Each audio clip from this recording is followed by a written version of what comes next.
Yes, we are discussing Billy Woods and Kenny Segal's Hiding Places album.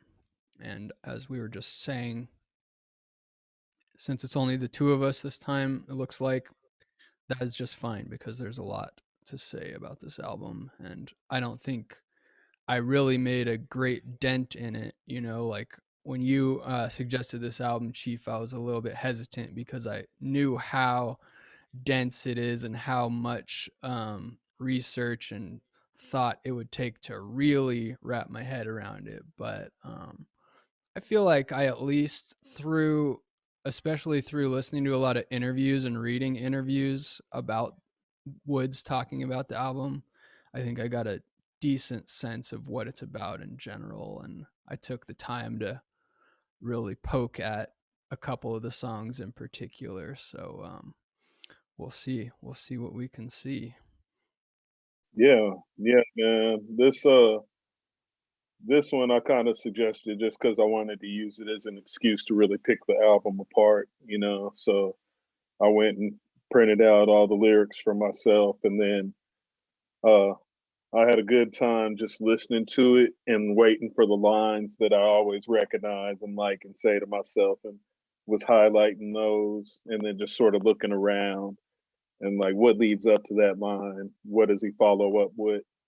Yeah. And yeah, I really dig his style. So I'm looking forward to talking about it with you. Yeah. Let's just maybe before we go into the music, let me find my notes, but maybe it'd be good to just talk about the title itself first of all. Like what do you get out of the title? For me, it seems like a sort of like almost a hibernation, if you will, like sort of a isolation and meditation sort of deal, assessing where you've been at up to this point and plotting your next move and just making sure that you first and foremost understand what it is that makes you valuable or what it is that makes you perceptive about the world around you. And once you've got a clear understanding of that, how's that something you can externalize? And I don't want to say weaponize is necessarily the word, but use to activate in some sort of way, whether it be activate you personally or activate others to assess their situation. Hmm. Yeah, that interpretation reminds me of the song Spider Hole, which is like a military thing where you're hiding in a hole ready to spring out and shoot somebody or whatever. But yeah, I feel like this title means like a bunch of different things. And Woods actually responded to my, like, because some of our listeners, viewers might know, I did dissect one of his songs a couple weeks ago, and I sent him my notes because I was hoping he would like maybe expand on it or tell me where I was right or wrong or whatever. And he did get back to me eventually and told me that like things are meant to have layered meanings. Like hopefully there'll be different meanings for every line or a lot of the lines at least. And I feel like this title especially just has tons of different um, meanings. Like, and this is based partially on just hearing him talk about the album or reading interviews where he's talking about the album and what it means. But yeah, I think you could say that it has to do with secrets and like hide things that people are hiding. He talked about like those times when you're having a conversation with someone and someone pauses for a moment, and the idea of thinking about what was going through their head while they made that pause. And it's just like shows you how deep this guy thinks, like he has a special mind, I think. And Have you? I don't mean to interrupt, but have you seen the movie Waking Life? Waking It was Life. a, Oh yeah, yeah, it yeah. was a, there was a whole segment in that movie about that idea. They called it the golden moment. Uh, And there was a big thing about, are you comfortable enough to sit in that moment and assess it? Or are you one of those people that just has to interject sound into it? Yeah. Yeah, I forgot about that part, but yeah, that's an awesome movie.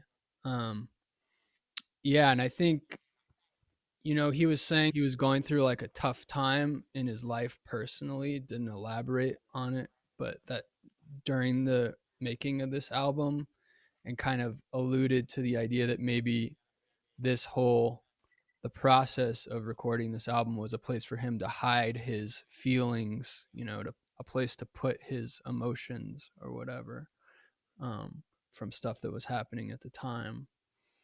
And he said that it relates a lot to childhood too. Um, and I think that is kind of mirrored with the artwork. There's a whole bunch of like variant artwork for this album on the different um, vinyl and tapes and all that stuff, and most of it has to do with the Little Red Riding Hood story with this wolf and the little girl, and then he also goes into some other like fairy tale stuff with the three little pigs. But yeah, this wolf is a recurring character, and the sort of kind of the scariness of childhood is what I think he talks about a lot, um, which I Yeah, can. I didn't mean to interrupt. Go ahead.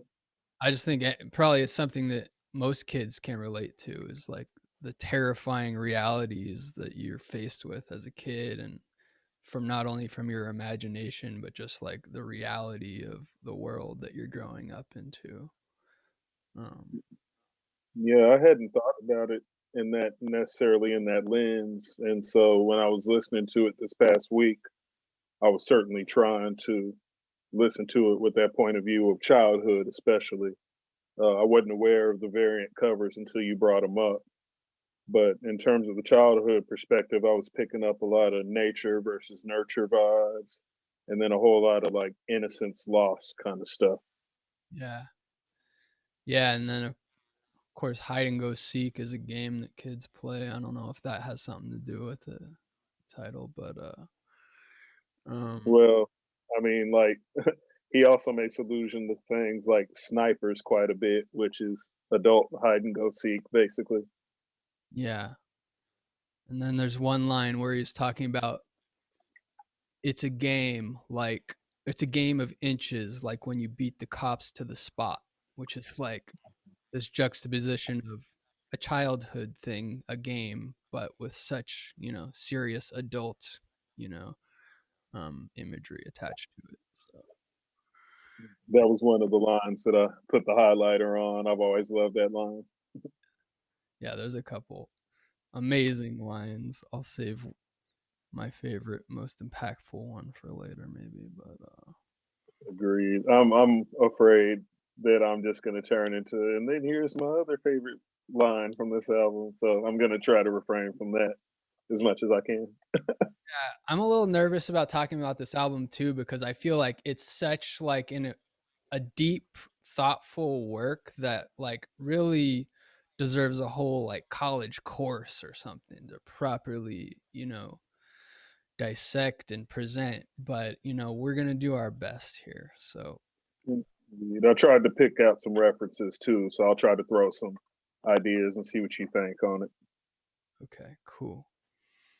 Um, I just want to see if I wrote anything else interesting about hiding places.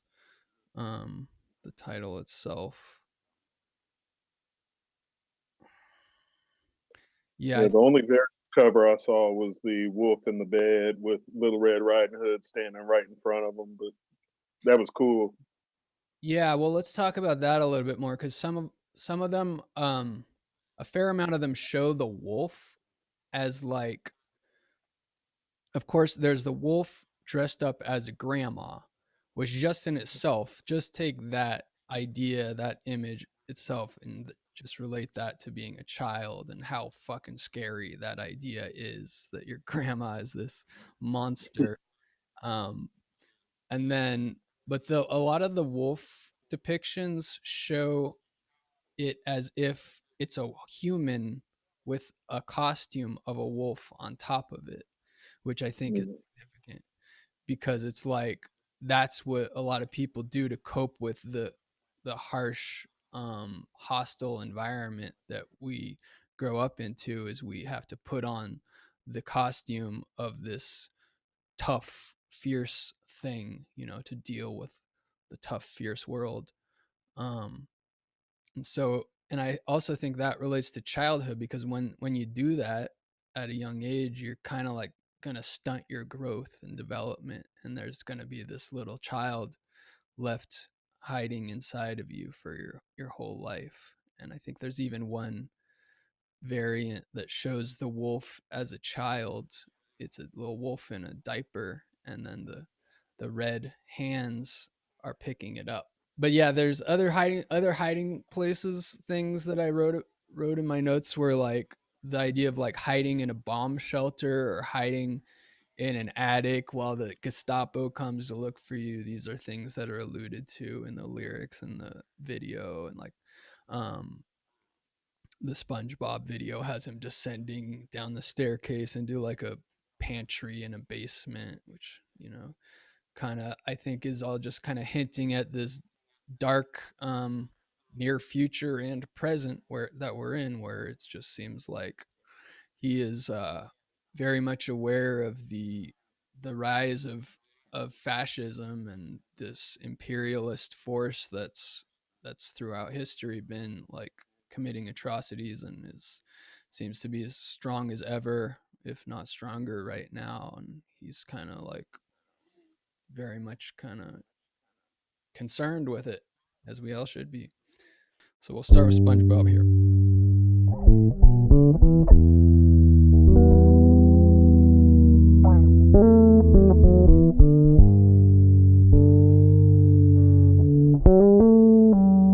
March through the orchestra pit, the rip CDR skip. You hope the CDS don't stick, bent over dope sick. Too scared to write the book, took it, put it in the hook of a song. No one listened to it, looks like I wasn't wrong. Hit it where they wouldn't look, looking like Saddam. Looking at Taiwan like, look, they shook, let's get it on. Shots whizzed, his depression was all gone. Emotional lifting, please use the proper form. Bended the knee, rolled up half a Guam. Lost no sleep over the fate of your white farm. What goes come back around, so when they came for me I wasn't alarmed. Oh, sounds beautiful in headphones too. I really appreciate this album the more and more I listen to it each time, just not only lyrically but sonically. It's beautiful. Yeah, the beats are very lush and they are mixed very well to where in the headphones it just unfolds waves of sound on you. Yeah. And so, well, this song is one of a few that I really tried to examine as far as the lyrics go. And I'm not exactly sure why it's called SpongeBob. Of course, like SpongeBob does allude to childhood again. The direct line is the whole operation underwater, which of course SpongeBob takes place underwater.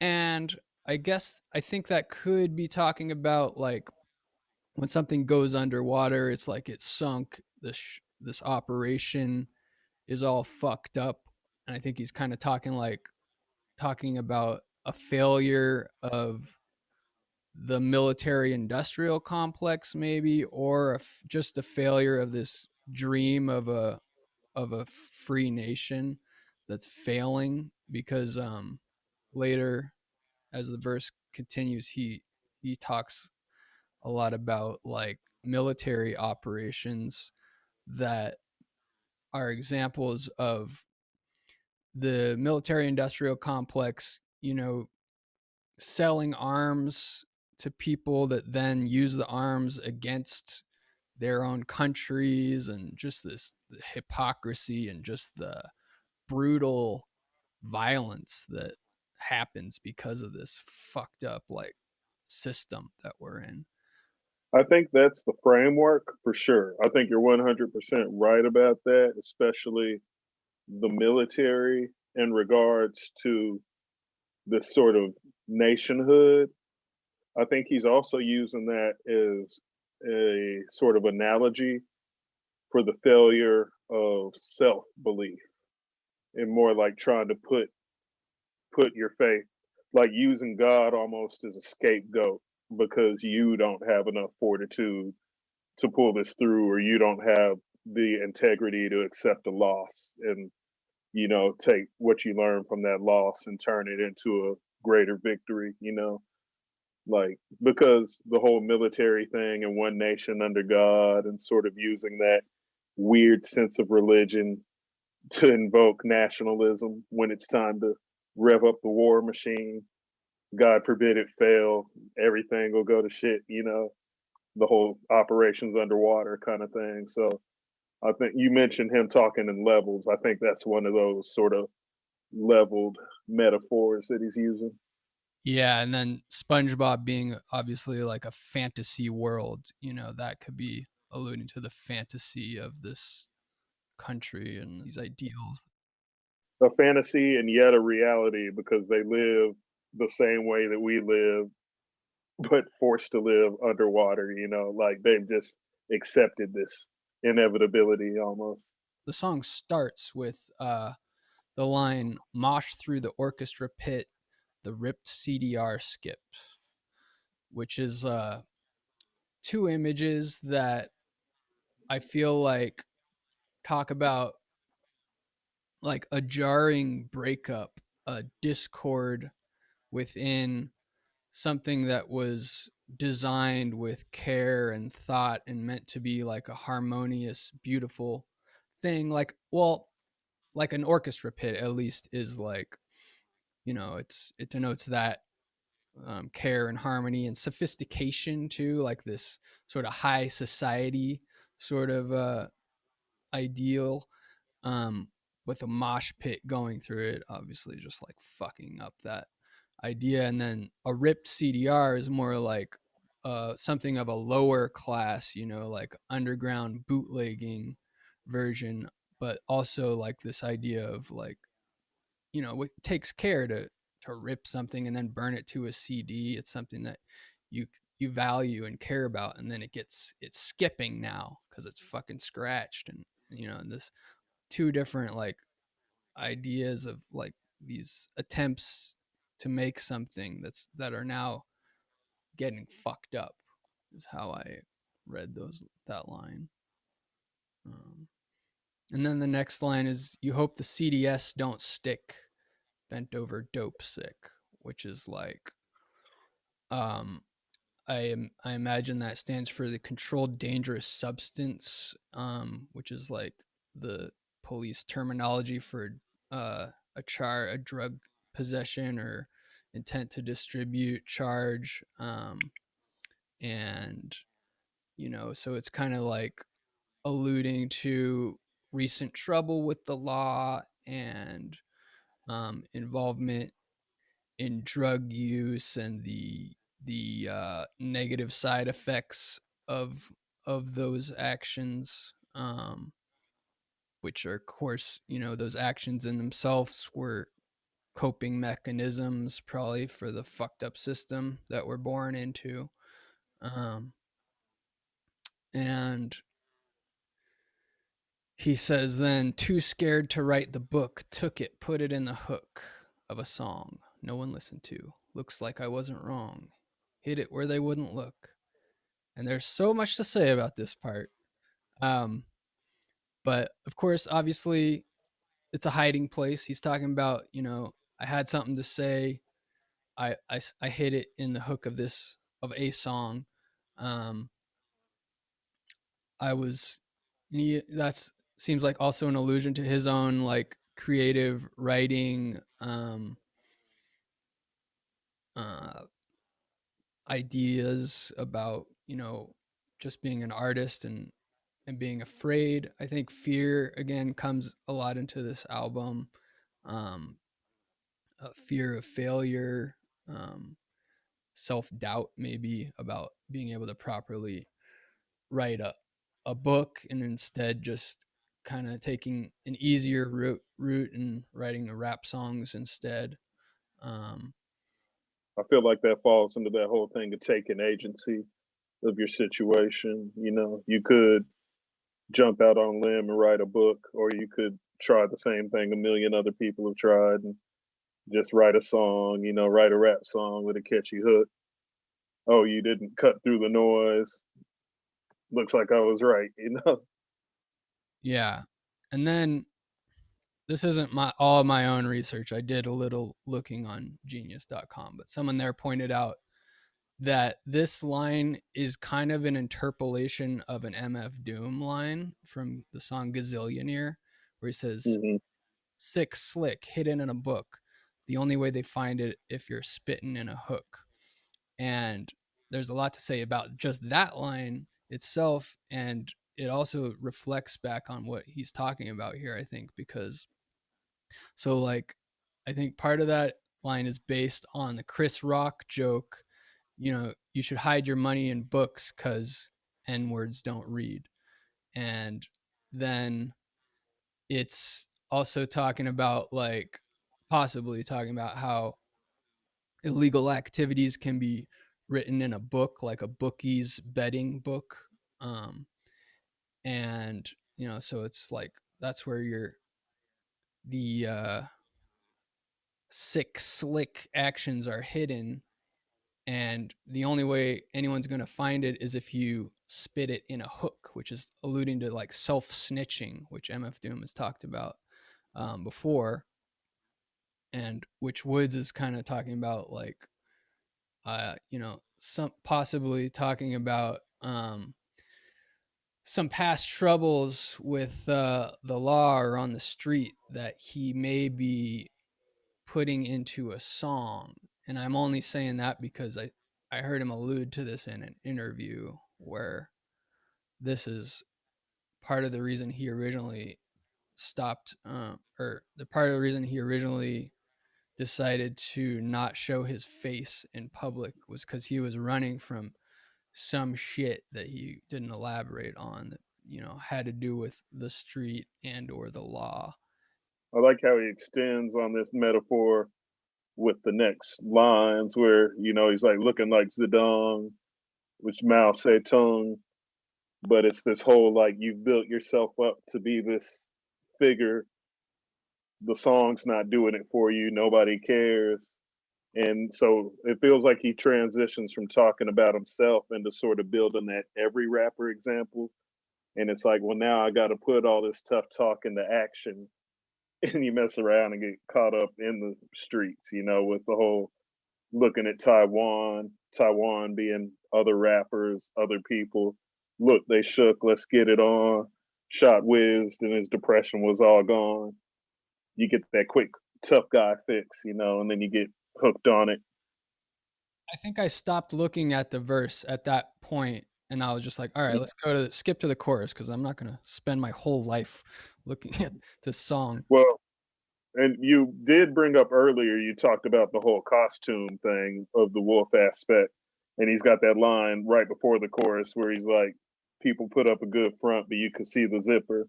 That kind of alludes to people like in the wolf costume. Yeah. And if you're scared of that kind of thing, you're not going to see that, oh, this is just some dude pretending to be a wolf and not a wolf. Yeah.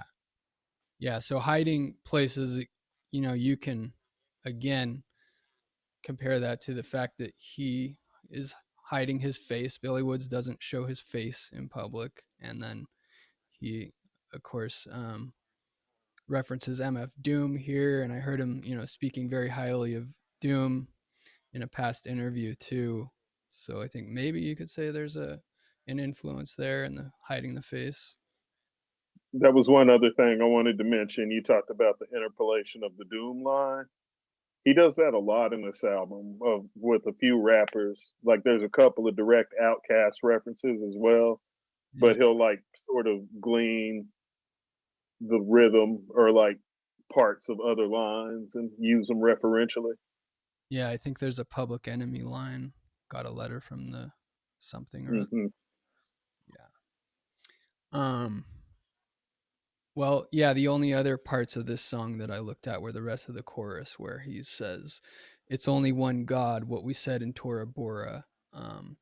and I felt like that could be alluding to both Christianity and Islam. Like in this context of this chorus, I think he's talking a lot about the US versus like Middle Eastern stuff that went on, and Tora Bora, the Battle of Tora Bora, I think it's referred to as the this failed military operation to find Osama bin Laden at a certain point in these underground caves, hiding places again. But basically, I think it's comparing both faiths in a way. And this next line, the bombs was on us, the bombs was on us, has a lot of, I think, three meanings, basically, is how I looked at it. Is like the fact that, okay, the bombs was on us, basically, we provided the weapons for this for the militaries of the world. We we gave them, in some cases, like the Al Qaeda was supposedly assisted by the CIA. So in a way, like we gave them the weapons that they used against us. The bombs fell on us, you know, and then it's just like the blame is on you. Like the blame is on us. The bombs was on us. The blame for that was on us.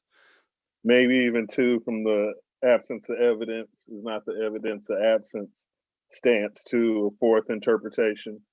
You know those bombs they scared you about? Yeah, we made that up. That was on us. You Yeah, know, right. Yeah, the bombs that, yeah, the weapons of mass destruction that weren't there. Yep. And then came back to God like, motherfucker, you promised. You promised. that was the moment, the first time I heard this album, that I was hooked. Like I was into the first verse, and then that first punch of the chorus that came back to God like motherfucker, you promised. I was like, okay, I'm I'm sold. I'm listening to whatever else you got to tell me the rest of this album. Yeah, I didn't get it at first, but I guess with some thought and some more genius.com referencing, not only does that probably refer to the promise of the Muslim or afterlife of 72 virgins that will, you'll be rewarded with for dying in a holy war, as well it can relate to like the line like in the Bible, Genesis 9, I promise every living creature that the earth and those living on it will never again be destroyed by a flood. Um, and he's talking about a metaphorical flood, I guess, in this song, you know. Hmm. So I don't know, but yep, it's a good song. Good opening track.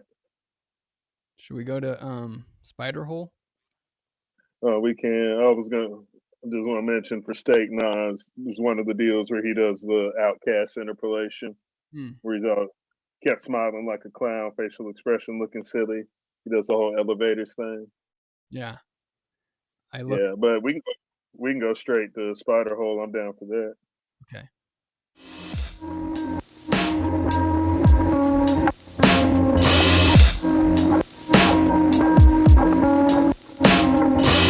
Holding my breath in the crawl space, weight taped to my body.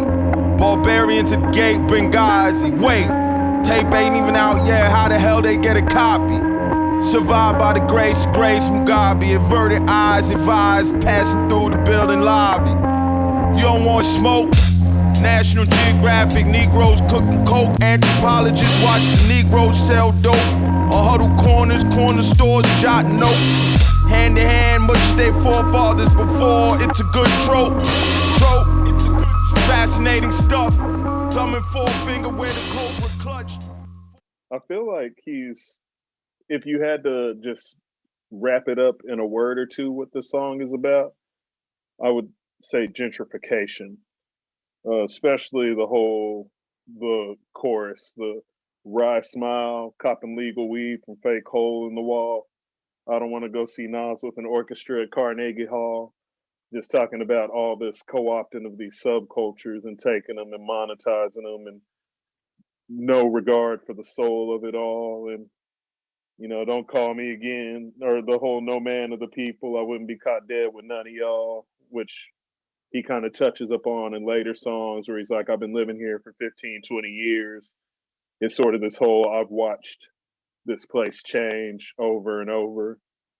And it's just funny to hear people complain and watch people change what's what and be, oh, you should have been here when sometimes you're the people that ruin the you should have been here when.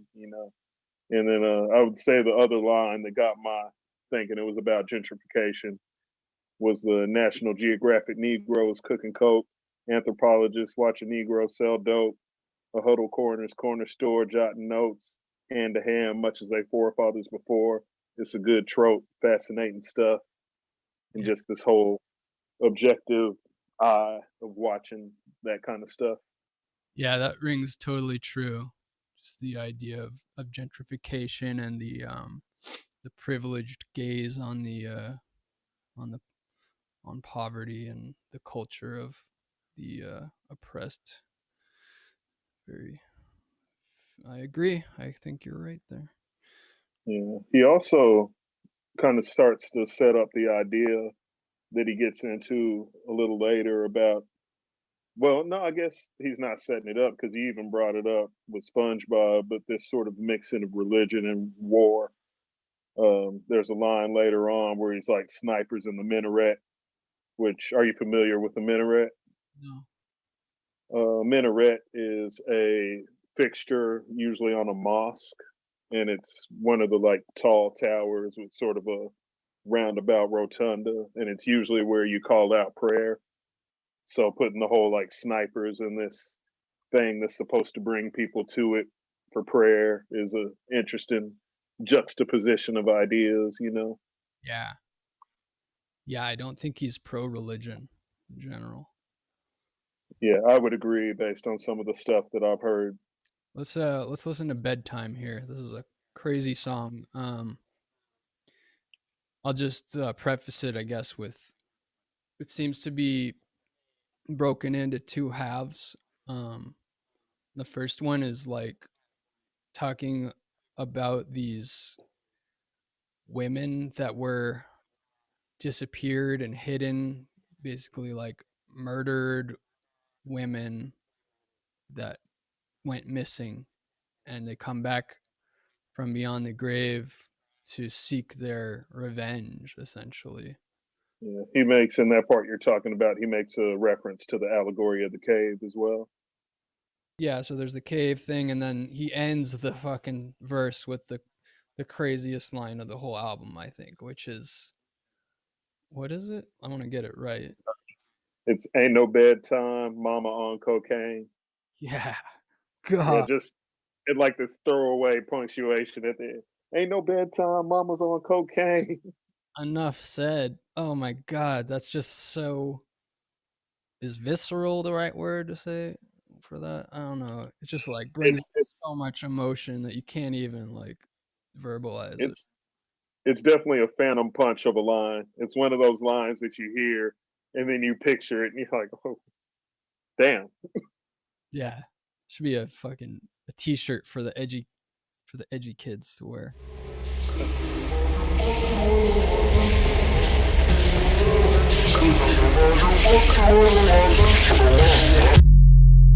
One night, every woman came about her grave, or wherever she was put murdered, some cleverly hidden place. Niggas was hiding behind drapes, trying to load the 38. Went to shoot, I'm like, what that gonna do? That bullet's for you, trust, you don't wanna see her face. The monster's ate, I'm a hyena, so it's nothing to wait. Played the backlog in the fire crack, shadows dance about the cave. They gave the shadows names, give men freedom, they'll beg for chains. Beg for change, ain't no bedtime, mama on cocaine.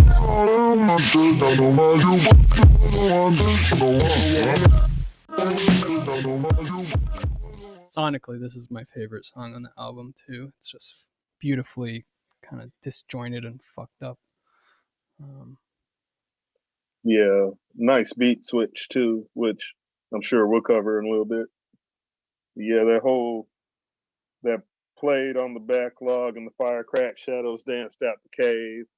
That's the whole allegory of the cave where you've got those people captured and then they have captors, but all they see are the shadows, and these shadows are such momentous figures that they have to appoint them something to understand why they fear them. And then, they're like, oh, we're trapped by these people. Somebody help us. When in all actuality, they're men just like you on the other side of those shadows. Mm. Or I guess, it's setting up women and men, but they're people just like you. And if you wanted to, you could change your destiny. Yeah, I think this verse also relates to a theme that comes back in a lot of Woods's stuff is like imperialist, colonialist wrongdoing over the years, this history of it, and the idea that it's sowing the seeds for a bloody revolt. He references a lot Mugabe, the prime minister of Zimbabwe, who he has very close ties to. His dad worked under his administration in some capacity just after Zimbabwe um, was liberated, basically, and changed from Rhodesia to Zimbabwe. It was basically like an apartheid um, colonized British colony, and it was newly liberated under a semi-Marxist framework. And he references Mugabe a lot. I think he even put his like picture on an album cover of his. On history will absolve me. He even talks about Grace Mugabe as well. Yeah, yeah, and I think like one notable thing that Mugabe did that Woods references again in his lyrics is when the white landowners of some sort were supposed to be um, basically transferring the land over to the native people, and it was taking too long. It just wasn't happening as it was supposed to happen. He just said take it. He told the people to take the land, by force. And this is like, this is part of his belief system, I think, which is I can't disagree with it. Kind of need to get forceful to get your freedom sometimes. Um, but yeah, let's go to the second verse, which is about this fantasy kind of like kids waking up and there's no adults and having fun, um, running amok in the town and playing around, and then the sun starts setting and dog's not back, and it's just like this ominous like oh shit moment, and so like evoking of just the childhood fears. And Probably giving away a great movie idea, but that second verse sounds like if Lord of the Flies happened in like New York, yeah, just kids all over the place. someone should make that movie. Yeah. No, nobody steal that idea. I'm making that movie.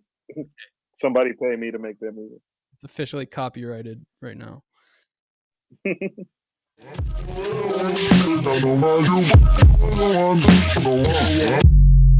One morning, all grown-ups was missing. Once it dawned on them, kids ate all the snacks in the kitchen, lest they was poor. Then they went in the store, took all that and more, riding shopping carts like bumper cars. Go-karts, how they did the Saab. Wasn't no cops, Air Force or Al-Shabaab. Unless you talking toy guns in the backyard, in which case they was going hard. Obviously school's out, no inside voices scream and shout. The world's a playground, first kiss on the mouth, forgot to be embarrassed, but the sun crept. Thinking of that empty house as the shadows stretched. The dog ran off, didn't come back yet. This was the one that you said was your favorite in terms of the way it's put together and produced and mixed, right? My favorite beat, yeah.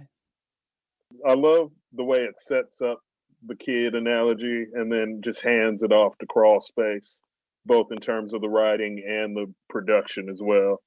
because the second half of the beat kind of walks into a version of what crawl space morphs into. Yeah, I didn't spend a lot of time thinking about this song, Crawl Space, but the one thing that I did hear Woods talk about is how this album is a lot about isolation, and that even for the two guest verses on the album, he feels like they're kind of isolated and there's no real interplay between the two voices, which is kind of fitting of the theme. So Elucid's verse does feel very much like a button at the beginning of a completely different song, the way that it swaps into Billy's verse.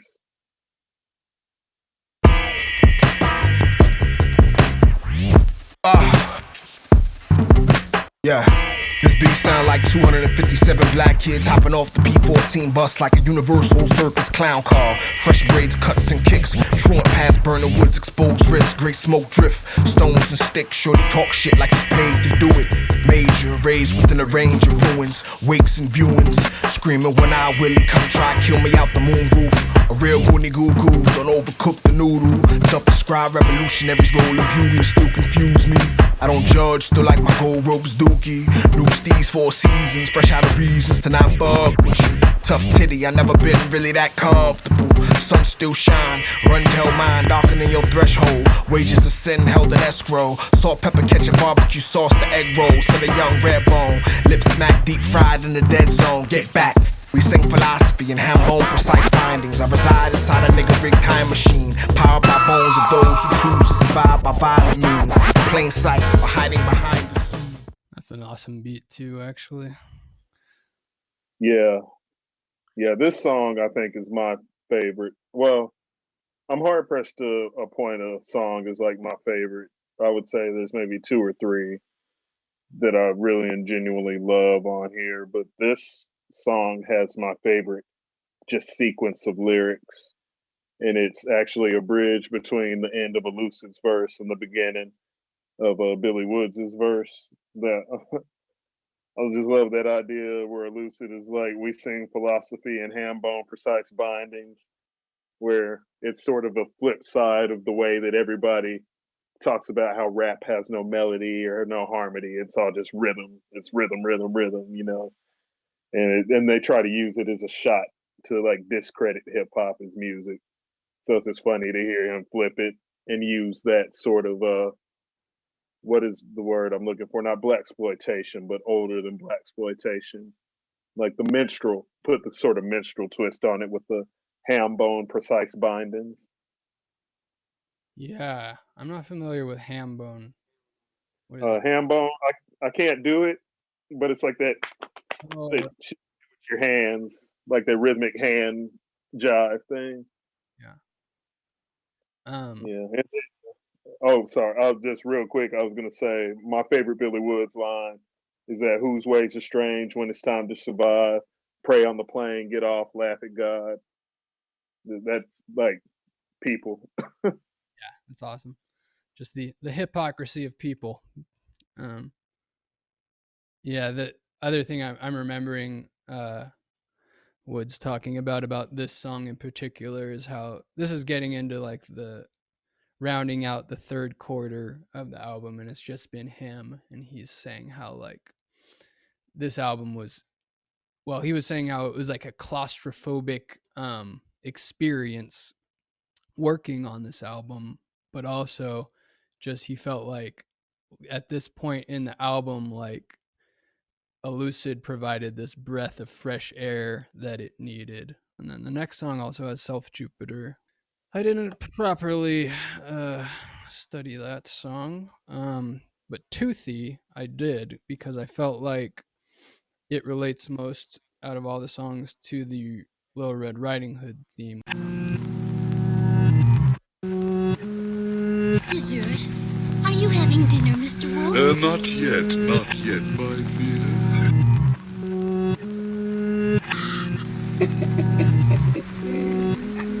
Halloween on Christmas, make sure the mask fit. Eyes glittering through the eye holes, exchange gifts. Station chief from Cairo, add a name to the list. That's 86. The band's armor plate, look how it sit. Mugabe never hesitated, Samora did. That's why Samora dead, Lee Perry alive. Cancer 8, Marty leg, old Bob won't die. All told, he told no lies. Count to 10 when he closed both eyes. Orphan said, more please. Persephone came home to Orpheus with sore knees, flushed cheeks. I get why you don't want to believe that water get deep. Obama Kush when he speaks. The song starts off with Halloween on Christmas, makes sure the mask fit, eyes glittering through the eye holes, exchange gifts, which relates, like the Little Red Riding Hood story, to the idea of being costumed, hiding some kind of treacherous monster beneath the veneer.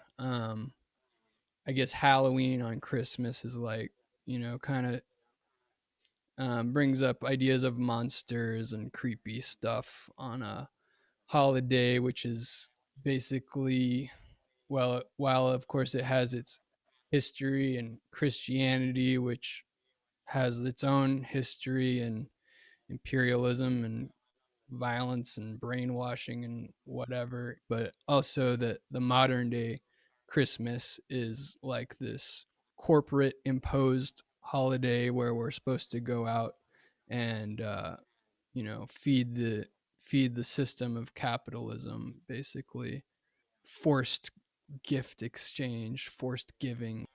Yeah, and then it goes on to like,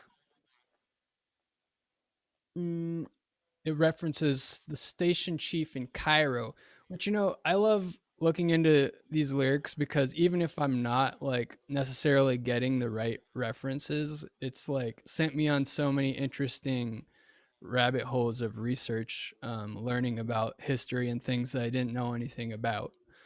That's a CIA reference.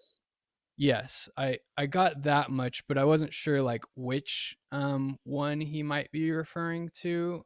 I looked into Miles Copeland Jr., who was behind Project FF, or Fat Fucker, I think is what that stands for, which was basically part of a coup operation in Egypt to overthrow the leader there at the time in like 1952 or something. Um, and then, yeah, this guy, Miles Copeland Jr., is kind of interesting because he was a musician also and a CIA agent that was responsible for taking part in 3 different coups. Um, so, I think it's possible that this is what Woods is referring to. I don't know, though. And add a name to the list, that's 86. I wasn't sure what that means, except for like, there's the if someone is 86th, it means you're canceled. And there's a couple different origin stories of where that comes from. And I think it's likely that he meant both of those references. One being like the soup kitchens during the Great Depression. Supposedly a standard pot held 85 servings, and if you were 86 on the list, then you were screwed basically. And then I guess during the Korean War, there was the F-86 fighter jet. They would get shot down, so you were like 86th, something like that.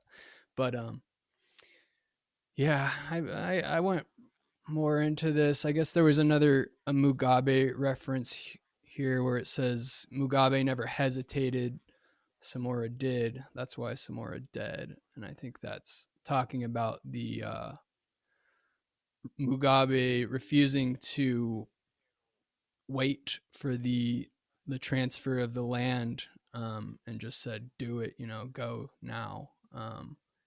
That's what's funny though, because Samora Mikel died in a plane crash.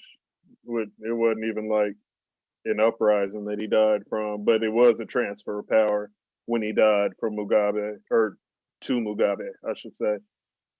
Yeah, apparently I don't know the details, but apparently there is a lot of speculation that the plane crash was not just an innocent plane crash. Mhm.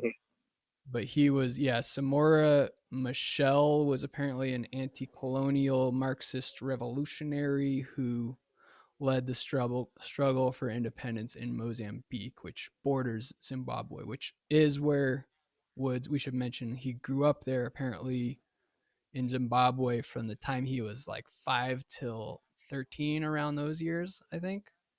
Something like that. Yeah, yeah. He mentioned in an interview he talked about his dad being a Marxist and how he had this vision of his dad with a rifle out there making a difference in the streets. But then when he actually visited him in Zimbabwe, he was more of a political writer than anything else,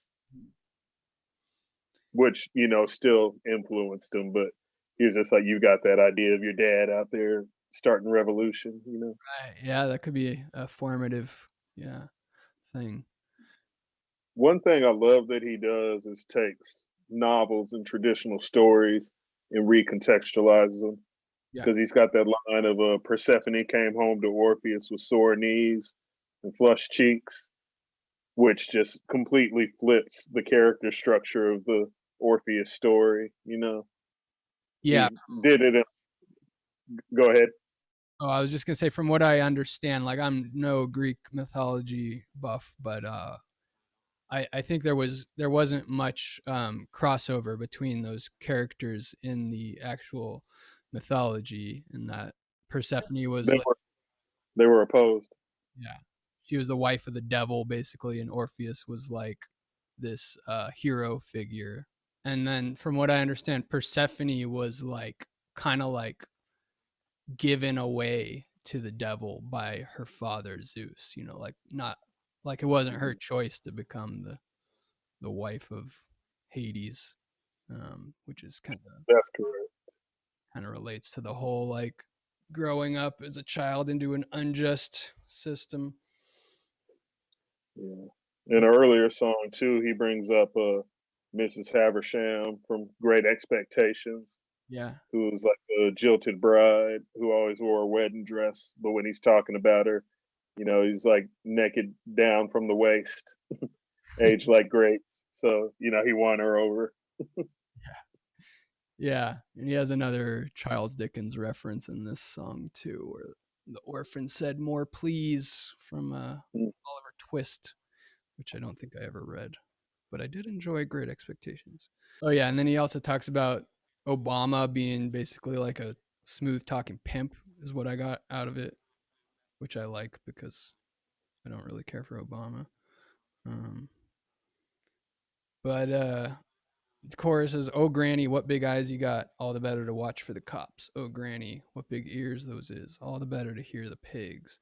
And this is like kind of alluding to Granny being paranoid of the cops, basically. And Paranoid, but opportunistic, because there's that whole, oh, granny, those are some sharp teeth, all the better when it's time to eat.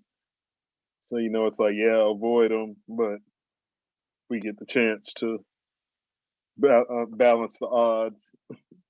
yeah, I'll leave it at it could be that. It could also be just the idea that like the the paranoia, um, or the the larger system that one lives within can turn someone into a monster of sorts and make them a dangerous person in general. Like those teeth might be to eat the Little Red Riding Hood just as much as they might be to eat the pigs. yeah, eat whatever. Um, Eat the bag of candy he snuck in. there's probably more layers to the meanings of that, but shall we move on? Red dust. Yeah, this is the last song I specifically wanted to talk about because it's the last song on the album, and Woods talks about it as possibly being his like most important or best or favorite song. It's like really a meaningful song to him, and I was a little confused about the meaning of it, so I don't know how much I can really speak on it, but I have some things to say about it for sure. So here is Red Dust.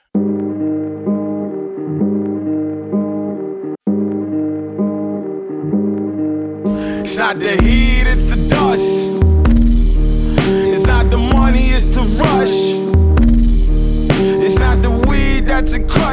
I agree that's not enough. It's not the heat, it's the dust.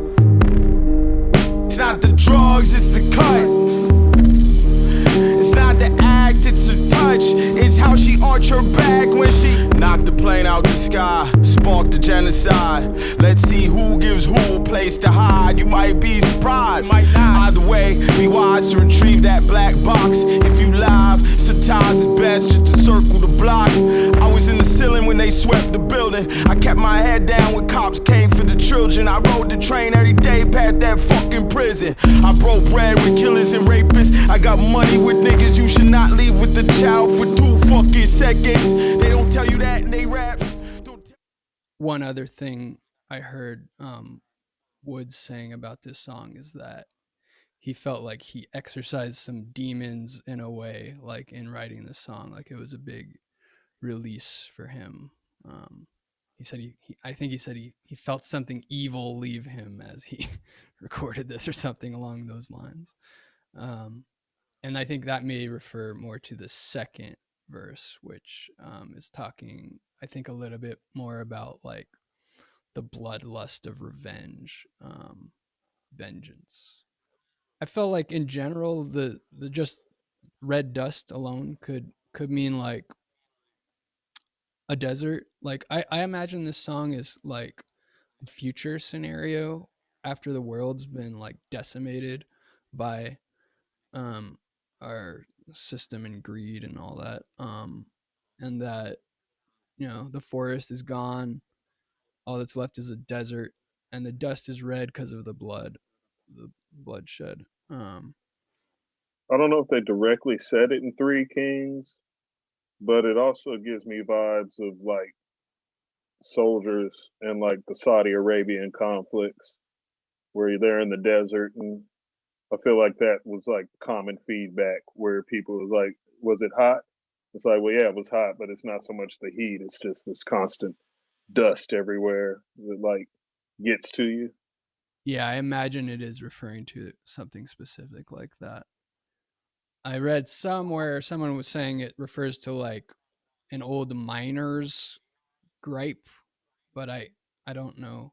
I do love the run where he starts and I was in the ceiling, which kind of gets back to the whole Gestapo thing you were talking about and just the general paranoia and the well-founded paranoia because yeah, you never know when they're going to flip the regime switch. But yeah, I love that whole run from I was in the ceiling and then it flips into the whole thing about people rapping and kind of building up their stature in the raps and then talking about how that's a new thing. And it's like, don't tell me how they rap in the past. I'm from the past.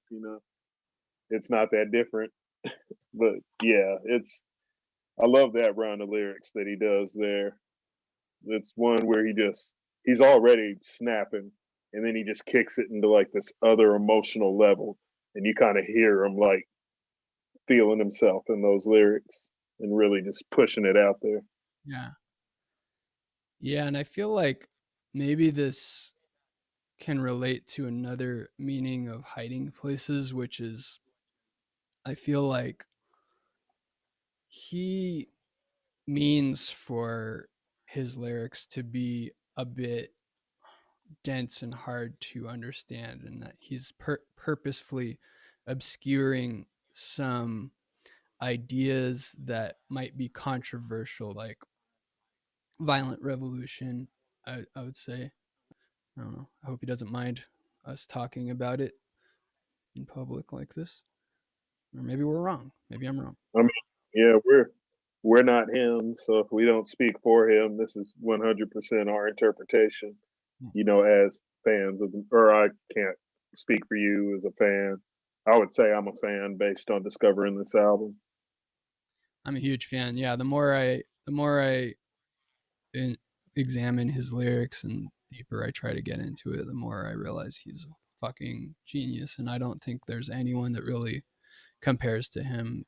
I mean, maybe there are, but I feel like he's pretty much at the top of the game as far as rap lyrics go. Yeah, we talked at the end of the last episode when we were deciding to do this album, and I mentioned how I just discovered him last year.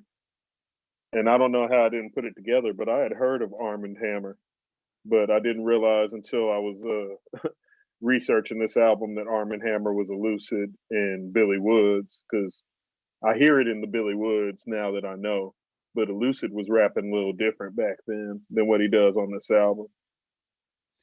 Yeah, I was just realizing there's another group he was part of, or a couple other groups. One was Super Cron Flight Brothers, which I had heard before. It's like him and one other guy, and I don't really care so much for the other guy. But he sounds really great even back then, whenever that was, which was, I don't know, like late aughts or something. Um, and then there's another one called the Reavers, which I'm looking forward to hearing, which was like more of a larger collective, I think, of people. Um, Mm. but That's a Firefly reference. Uh, I talk about Reavers in some of my songs sometimes. oh, I never watched Firefly. You mean the TV Yeah, show? those, yeah, the old TV show. And I forget what song he talks about in this on this album or which song it is, but he mentions how he lives on the edge of the white. You know, you look all the way to the edge of the white, and that's where I exist. The Reavers are the ones that exist all the way on the edge of the black, where like space basically turns into nothing and it's just black. Ah, And they're like these mad pirates that have no regard for humanity. You know, if they get a hold of you, they do horrible, awful, nightmarish things to you, and then they kill you. yeah, I think I like to believe I live on the edge of the white. Um, yeah, that I was don't know if that's what the reference for that group Reavers is, but I'd like to think that's what the reference is. a cool sounding word anyway. Yeah, well, thank you for making this album, Woods and Kenny Segal. I gained a new appreciation for Kenny Segal listening to this album more closely in the last week. I think, just discounted him a little bit as like a traditionalist as far as his compositions go, but there's actually some really interesting stuff going on in here. So I think I have to listen more closely to his other work. And he's a really nice guy too. He was nice to me. Okay, so you are familiar with Kenny Siegel then, like prior to this album? Yeah, yeah. I mean, he did the. I mean, he's done a lot of stuff, but just this past year, Rap Ferrera's Purple Moonlight Pages, awesome album, and the Serengeti Ajay album, which is also really cool.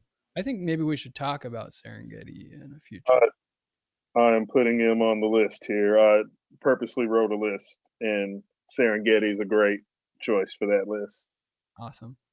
Yeah, this was a fun one though. There's a whole lot with Billy Woods, you know. Maybe when we've got 20, 30 episodes under our belt, we should look at a different Billy Woods album or Arm& and Hammer album or something. Yeah, yeah. This really has made me want to take a closer listen to his most recent album, to the um, Terror Management album, which I think a lot of people kind of overlooked, including myself. I don't know, it came out near like the end of the year, and he had already released this other album previous, like a few months or something previous to that. So I think it Yeah. probably deserves more of a consideration.